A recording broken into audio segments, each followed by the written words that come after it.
people at the very highest levels of the Norwegian government.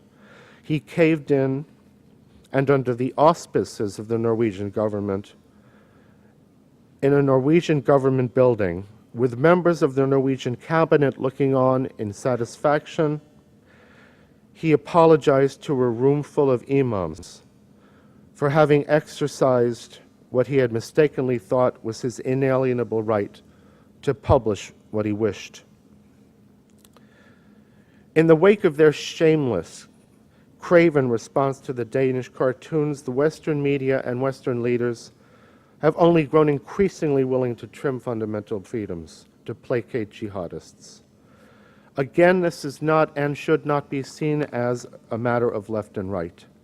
If many on the left view the criticism of Islam as a violation of the multicultural precept that we in the West have no right to say anything negative about another culture, there are people on the Christian right who are loath to insult fellow people of faith and thereby perhaps invite unwelcome scrutiny of their own religion. And for many people on both sides of the political spectrum, this is all quite simply a matter of fear. And there's yet another factor. Some of you may have followed the recent controversy surrounding a forthcoming book from Yale University Press about the Danish cartoons, a book in which it was announced that the cartoons themselves, absurdly, would not appear. The head of Yale University Press said he feared retribution.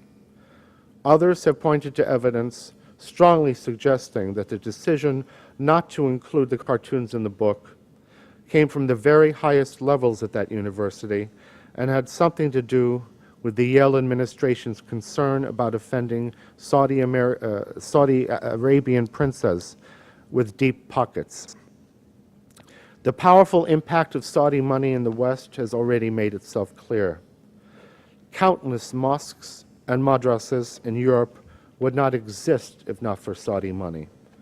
The Washington Post's resident authority on Islam, John Esposito, is the director of an Institute on Islam at Georgetown University that was funded entirely by the Saudi prince for which it is named and who himself handpicked Esposito to run it.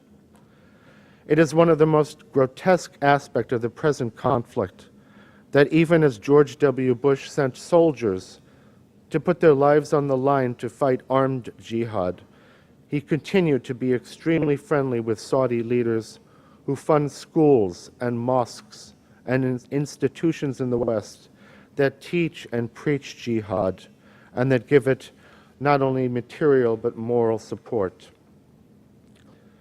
So far, those who have taken an open stand against the Islamization of the West have been people identified more or less with the right. For doing so, they've been criticized intensely by many on the left. This is madness. It only shows how far many people on the left have migrated philosophically from being true liberals. They don't seem to know what liberal values are anymore, and they don't recognize an absurdly obvious threat to liberal values when it's staring them right in the face. To put it simply, this is and should be a liberal battle, a battle for free speech, for freedom of religion, for the equality of the sexes, and the rights of people to live their lives as they see fit. As Lincoln famously said, a country cannot remain half slave and half free. Permit tyranny in your midst, and you will end up tyrannized yourself. In the wake of the terrorist attacks in London and Madrid, in the wake of the Van Gogh murder and the cartoon riots, and the months of nightly disturbances complete with cries of Allahu Akbar in the French suburbs, it's clear that the West's freedom now comes with an asterisk. In Western Europe, it's clear that many leaders have already chosen a gradual and amiable accommodation with extreme illiberality over an unpleasantly confrontational defense of liberty. Apparently, in the view of all too many of these leaders, the only hope for peaceful coexistence with the Muslims in their midst lies in an ever more vigorously exhorted and enforced deference to, and accommodation of Islam. Increasingly, non-Muslim women are enjoined to respect an ideology that views them as whores who are in profound need of merciless discipline. Gays are enjoined to respect an ideology that would condemn them to death.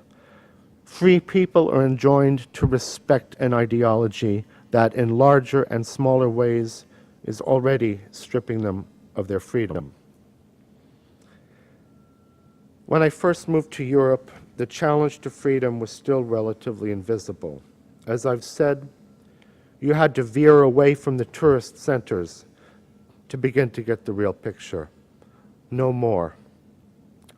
On a couple of nights last January, only 10 minutes walk from my front door, there were violent riots on the main street of Oslo, a street that is generally quiet and orderly, if not downright dull. But on those January nights, Oslo looked like Gaza at its worst. In fact, the rioters' motive was supposedly rage over events in Gaza. In reality, the riots were nothing more than a brutal show of force by young men who probably could not find Gaza on a map, but who were plainly determined to bend Norway to their will. As such, it was no isolated incident, but yet another step in a relentless process that I began witnessing 11 years ago in Amsterdam. And of course, this isn't a European phenomenon. Events like the prosecution of Ezra Levant and Mark Stein made it clear to me that the one major mistake that I did make in my book, While Europe Slept, was in underestimating the vulnerability of North America to the same forces that I saw bringing down freedom in Western Europe. 9/11, 7/7 in London, 4/11 in Madrid. After each of these and other atrocities, European officials and journalists wasted no time reminding everybody that only a tiny minority of Western Muslims are terrorists. And of course, that's true, but it is not the point. Jihadist terrorism is only a distraction from the subtler forms of jihad going on all around us. Indeed, terrorism, as many jihadists have realized, is counterproductive because it only underscores the fact that there is indeed a jihad underway, and it draws media attention and it causes a public reaction. But what the media can, and to an extraordinary extent do, avoid covering, and what the public can therefore fail to fully notice and comprehend, are the subtler, less spectacular everyday aspects of jihad and of the capitulation thereto. And these developments are far more dangerous than terrorism, for terrorism cannot destroy the freedom of the West. What can destroy it is a gradual, broad-based, officially unacknowledged, and almost imperceptible day-by-day adjustment to Islam and to Sharia law. An adjustment that, if allowed to continue, will indeed ultimately lead to the end of freedom as we know it.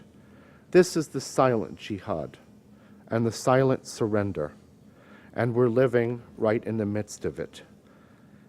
And the unfortunate reality is that we can't sit back and relax in the assurance that our mainstream media will keep us fully informed about the ongoing threats to our freedom, and that our governments will protect us from those threats. They won't.